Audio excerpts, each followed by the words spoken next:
Kuna mambo ukiyafanya mwenyewe ukiwa peke yako au ukiyatenda kibinafsi mwenyewe wala sio tatizo, lakini unapotenda mbele za watu au unapokuwa katika namna hiyo mbele za watu inakuwa ni dhambi kabisa.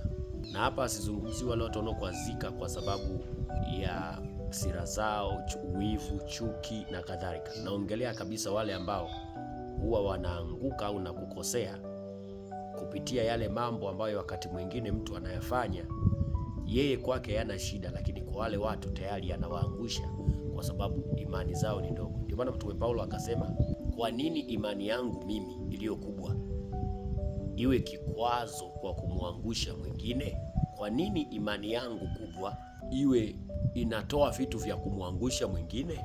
Ndio Mtume Paulo akafika hatua hata akasema chakula kama kikimkwaza ndugu yangu, akafika kwenye nyumba yangu, kuna chakula kikamkwaza, kikawa kinamkwaza au kinamletea shida yeye kuwa mbali na Kristo Yesu, kama nataka nimpate, basi sitakula kwa wakati huo, ili niipate kwanza nafsi yake, ili ijawe na imani aweze kuelewa katika vile. Sasa kuna watu ambao huwa wanafanya vitu kwa kujiangalia wao, kwamba wao hakuna shida, basi wacha nifanye tu, wala hamna tatizo lolote, wala hamna shida yote, kwa sababu yeye anaona kwake sio tatizo.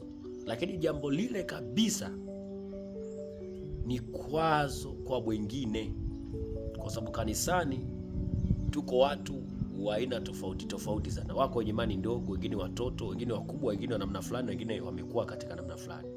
Ndio maana hata wewe mama au baba, kuna vitu sio shida, lakini huwezi ukasema au huwezi ukatenda mbele ya mtoto, lakini sio tatizo.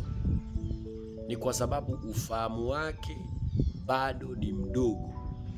Manake kuna vitu unaweza ukavitenda au ukavisema tayari ukamuharibu akili yake, manake ukampelekea shida, kwa sababu hajafikia umri wa kupambanua vizuri au wa kuwa imara katika vile ambavyo utavisema au utavitenda. Kondo kwa Mungu hivyo hivyo, ila wengi kwa sababu hawafikiri wenzao, kama Biblia inasema tuwe watu wa kujishughulisha na mambo ya watu wengine. Yani jaribu kukaa kwenye nafasi ya mtu mwingine. Usiseme tu kwamba hii haina shida kwangu. Jaribu kukaa kwenye nafasi ya mtu mwingine, angalia kile unachokifanya kwamba je, ni sahihi kwa nafasi yake. Wewe ni kweli umekuwa kiroho, sawa, hamna shida, lakini je, yeye aliye mchanga akikuona hivyo ataonaje? Akikusikia unatamka maneno atakuonaje?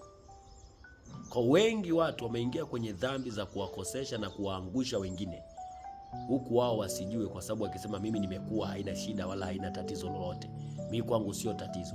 Hapana, imani yako kubwa isiwe kwazo au ikaangusha wengine, kwa sababu itafanyika dhambi kwa upande wako, kwa sababu utakuwa ni mtu wa kushtakiwa au wa kuangusha wengine. Manake imani yako haitakuwa na matokeo mazuri, bali itakuwa inaangusha wengine ambao wenye imani ndogo. God bless you. Mungu akubariki sana. Mimi ni Junior as Prophet, na ubarikiwe. Amen.